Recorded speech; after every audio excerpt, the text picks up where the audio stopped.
Sir po, lalo ko. Naiiyak talaga. Ang saya ko guys. Hindi talaga ako makakapigil po. Nanonood kasi ako ng pumili. Nung po siya tawag kaya sila po. Ang saya ko. Sa bahay lang minsan, lutong bahay vibes, halo-halo recipe, pampasaya ng lives. Pag may oras sa kusina, apoy ay naglalight. Tikim-tikim muna, sarap ng bawat bite. Ayan na ang tawag, dorang layas. Magandang umaga. Marami pong salamat sa pagtanggap nyo sa amin dito sa lugar po ninyo. Kami po ang Pugong Biyahero Team. Siguro yung iba kilala na po kami. Sino po nakakilala sa amin?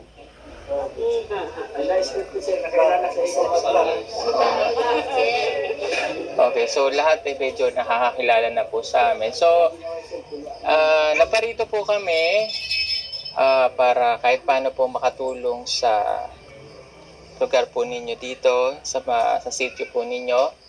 So, ako po si Paul, aka Pugong Biyahero. Yung mga kasama ko po, si Ralph, si Kuya Eli, si Noy. So, kami po ay okay. Matagal na po kaming tumutulong sa mga katutubo. Almost 5 years na po. So, ako po ay taga Maynila, taga Luzon. Opo. Pero mas pinili ko pong dito magstay sa Mindanao. So, sa Davao po kasi kami naglalagi. So, inuna po namin yung Davao kasi doon po namin unang nakita yung mga katribo po ninyo, mga Ata, Atamanubo. And then hanggang napadpad po kami dito taong 2023, no?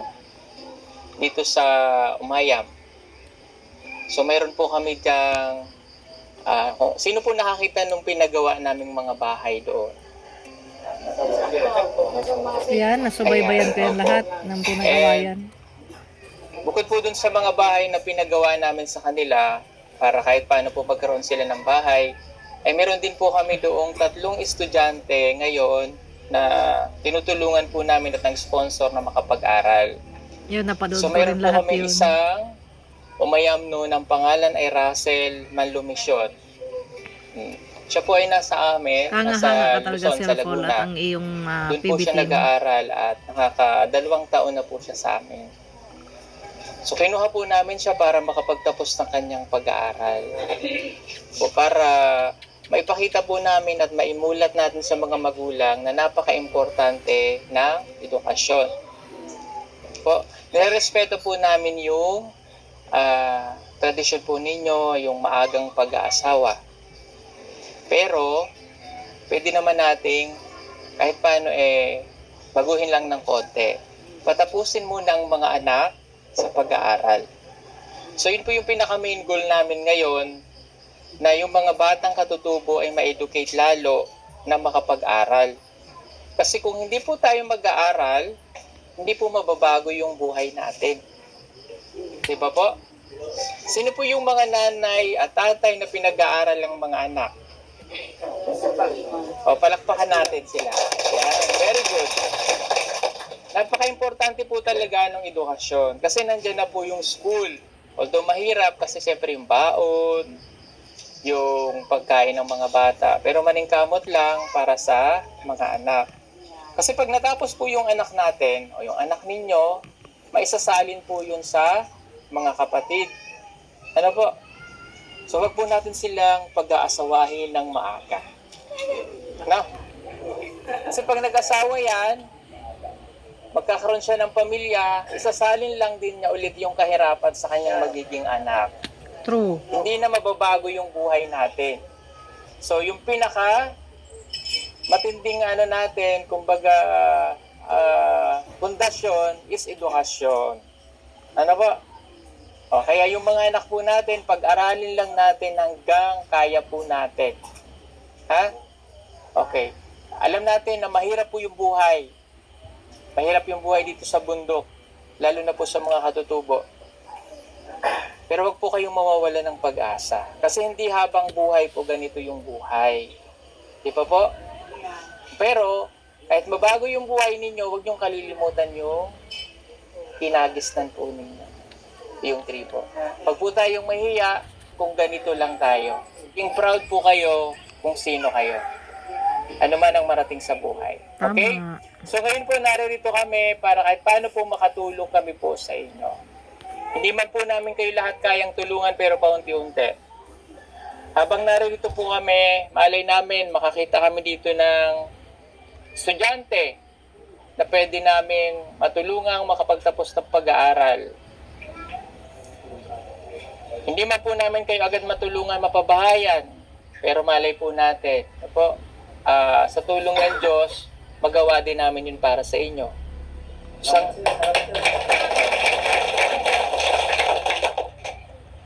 So kung yung tahanan nyo po, yung mga nakikita natin na ganyan kubo, mga dahon o kahoy, wag nyo pong ikakahiya yun, no? Napakaganda po nun. Kasi hindi nyo po nalimutan kung gaano yung pinagdaanan nyo, kung ano man yung bahay ninyo naririyan, yung po ay bahay na punong-puno ng pagmamahal sa loob ng tahanan. Aanin mo naman ang bahay na maganda nga, pero ang nasa sa loob naman ay masama. Di ba? Oo. Kaya maging masaya po tayo kung ano lang yung mayroon tayo dyan. Napakaganda po ng bahay po ninyo. Okay? So ngayon po, may tutulong namin sa inyo dahil nakita po namin yung sitwasyon, napakarami ng tahanan pero wala pang maayos na comfort room o banyo, CR. So yun po yung tutulungan namin na magkaroon muna kayo. Na po, para magkaroon po kayo ng maayos na CR. So paunti-unti po, makabalik ulit kami, madagdagan yung tulong na may ibibigay po namin. Okay? So ngayon, magbibigay po muna kami ng 20,000 para po doon sa pagpapagawa ng CR.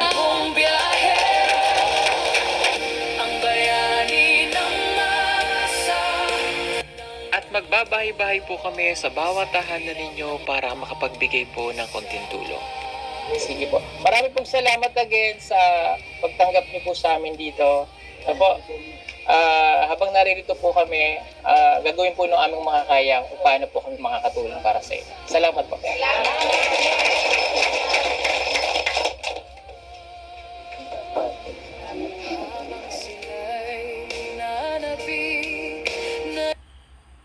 Ikaw ay masilayan, mga ngiti at yakap sa pag-asa'y nanabay.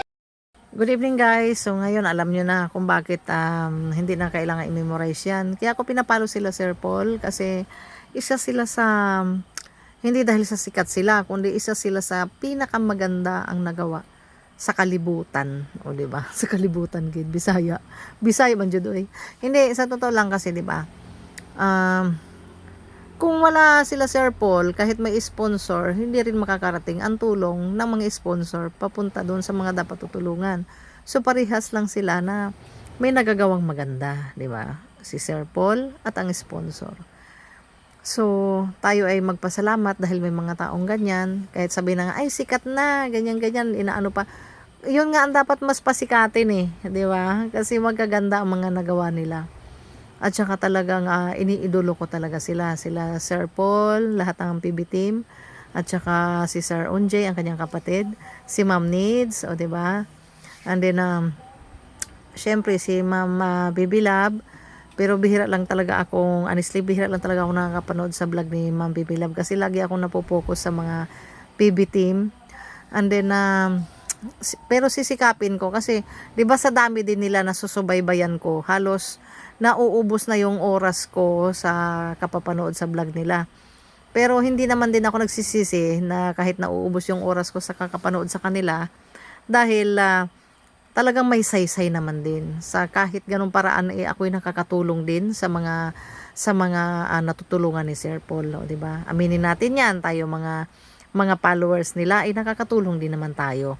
Sa paraan nga lang na pag-watch ng video nila kasi syempre dumadami ang viewers, nagagamit din ni Sir Paul yung kinikita niya sa sarili niyang bulsa ay napapamigay din niya. And then isa pa, sana po tama na po sana yung mga marites ba, charot, marites talaga. Hindi yun bang mga yung mga tama na po sana yung mga hindi magagandang salita na kung magko-comment po kayo, sana kung wala naman ding magandang comment, wag na lang po sana ninyong i-comment. Kasi 'di ba, hindi naman siguro karapat-dapat na sila Sir Paul ay makakatanggap ng mga bad comments. Lalong-lalo na about kay Krishna, kakanaday Krishna, ganyan-ganyan. At saka sa love team nila ni Sir Paul. Hayaan na po natin. Kasi po 'di ba, hindi naman na makikita ni Sir Paul si Krishna kung talaga ay hindi sila itinadhana na magkita. So, ibig sabihin, may meaning yung pagkikita nila. May meaning yung pagkakita ni Sir Paul kay Krishna. Ang ibig sabihin yun, nakatadhana, di ba? So, wag na po nating bigyan pa ng mga pangit na kahulugan, na ganyan-ganyan, o kahit pa sabihin na bata si Krishna, whatever. Si Krishna ay nasa tamang edad na din siya. And then, tandaan po natin guys, mga senior citizen nga, nagkakaroon pa ng love life. Si Sir Paul pa kaya, hindi ba siya karapat-dapat? At hindi pa siya pwedeng magmahal? Yun ang ibig ko ba sabihin na may kanya-kanya tayong sariling buhay. So, please lang, wag na po, manood na lang po tayo and then mag-comment po tayo na maganda dahil po sa mga nagawa nilang magaganda. Pero, wag na po natin pakialaman yung sarili nilang buhay o love life. Siguro naman, kahit pa paano, bigyan din natin sila ng privacy kahit gano'n sila kasikat. At saka, kay Inday Krishna naman yon. At sana, 'di ba, mahalin din niya si Sir Paul. Kasi karapat-dapat din naman si Sir Paul na mahalin. Age doesn't matter nga pagdating sa love, 'di ba? Yung may kasabihin nga tayo na gano'n. At saka, wag na tayong mag-comment ng hindi maganda. Kasi kung nakatadhana nga, 'di ba? Nakatadhana, itinadhana. So wala kayong magagawa kahit mag-comment man kayo na hindi maganda. Kasi kung talaga nagkakaidlaban na sila o nagmamahalan sila sa isa't isa, kung darating man ang panahon na 'yon, wala kayong magagawa kundi itanggapin kasi wala naman kayong naiambag doon kundi ang mangbas lang ng mangbas. Charot, ng away ng buzzer. Hindi. Peace lang po tayo. Kumbaga maging mabuti tayo sa ating kapwa. Kagaya ng ginagawa ni Sir Paul, hindi naman siya karapat-dapat siguro na ibabas, 'di ba? Kasi sa dami-dami na nagawa niyang kabutihan, yun ba ang isusukli? Hindi naman siguro karapat-dapat yun ang mangyari sa kanya. So, ito lang po ang aking masasabi. God bless you all. At saka patuloy po ako magre-repost, Sir Paul. Permission to repost, Sir Unjay. Maraming salamat sa inyo. At saka maraming salamat sa pag-uunawa. At ganun din pala, shout out din pala kay Sir Brad TV. Thank you po sa pag-follow nyo sa akin. O, di ba may followers na ako? So, sana po hope one day talagang mapagbigyan din ako ng buong biyahero team na makabakasyon sila dito sa aming resort dito sa Agpanabat Sentro, Romblon sa Apunan Baby Resort. So, pre-staycation po kayo dito. Sana po mapagbigyan ang inyong loving tagahanga, Lizelle Mulvad alias Durang Layas. God bless you all. Bye-bye. Peace po tayo, mga kapatid, mga my loves.